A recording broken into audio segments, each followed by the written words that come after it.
Akalain mo ba sa dami-daming nag-comment at naghahanap ng mga orange na emoji, ikaw yung napili kong i-follow back? Tama, ipa-follow back kita kasi nga, ikaw yung nakahanap ng mga orange na mga emoji at nakapag-subscribe ka pa sa ating YouTube channel. Kaya, i-follow back na yan. So, ayan, na-follow back ko na siya, be. Kahit i-check nyo pa, friends na kami. Sa mga next naman na ifa-follow back ko dyan, hanapin nyo lang lahat na kulay puti na mga emoji. Puti naman ng mga emoji ang ipapahanap ko, mga be. Kung sino yung unang makakahanap nun, ifa-follow back ko.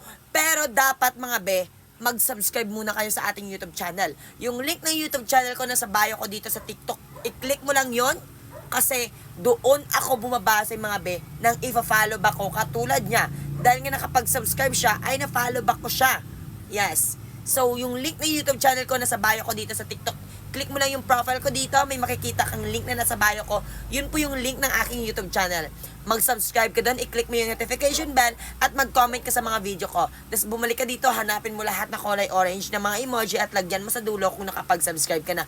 Para sa susunod kayo na rin ay follow ko. I-follow back ko. Oh, go!